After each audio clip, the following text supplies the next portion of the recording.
Aha! X for the win again. Yes! Oh, I hate losing. X's are pretty cool though. Like treasure maps, X marks the spot. Yeah, pirates, I get it. But also for the story we're telling. I know, good old photo 51. That's right. Without this fuzzy X, we wouldn't know what DNA looked like. Hey, did you want a rematch? No, I want to tell the story of how the structure of DNA was solved. That is actually a pretty good story, and I do love storytelling. Let's get to it this week on DNA Decoded.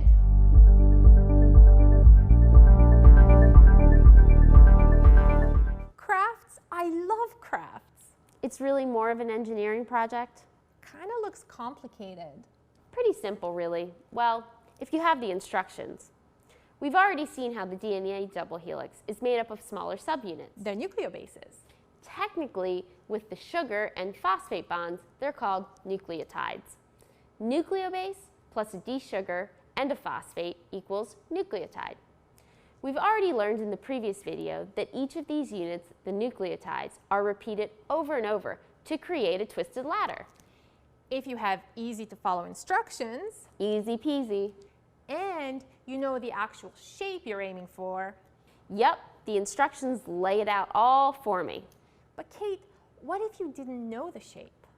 Well, that would be an entirely different ballgame, kind of like building a plane without a blueprint. So how did somebody figure out that DNA was a double helix?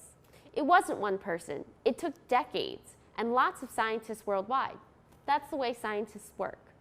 Somebody figures out DNA exists, somebody else discovers the nucleobases that make it up, and the initial rules for how these nucleobases are distributed in the DNA helix, and so on, until eventually the double helix comes into focus. Like the Watson and Crick guys, they were the first DNA decoders. That's right, Francis Crick and James Watson, 1953. These guys, along with Maurice Wilkins, all share the Nobel Prize for discovering the structure of DNA. But like you said, a ton of other researchers helped in this process by identifying key pieces of the puzzle. Right, and we've only scratched the surface. Check this out. Ah yes, photo 51. I get shivers, actual shivers when I look at this. I mean, this is a true piece of history. If I had a time machine, the first thing I'd do is go back to 1952 to witness the creation of this photo. I'm with you all the way. And bonus, we get to meet Rosalind Franklin.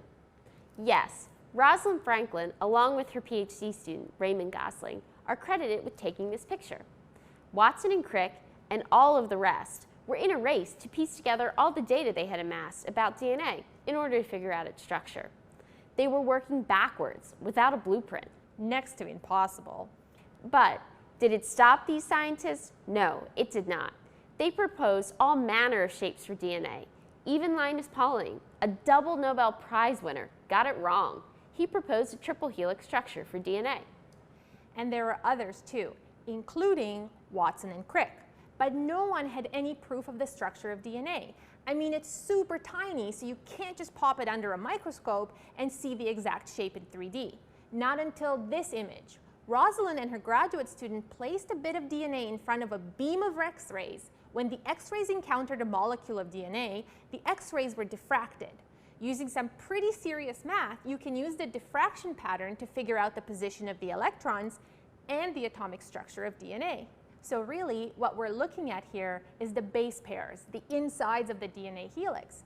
But Watson and Crick focused more on the X. The repetitive structure of the X revealed that DNA was shaped like a double helix. It was this image that gave Watson and Crick a critical piece of evidence they needed to work out the structure of DNA. They got out some scissors and some cardboard and began piecing it all together. But Rosalind Franklin was not given her due credit, and she did not share in the Nobel Prize for the discovery of the structure of DNA. Unfortunately, she died 5 years after the structure was solved. And Nobel Prizes can't be awarded? Posthumously, exactly. Sad. Thanks, Rosalind.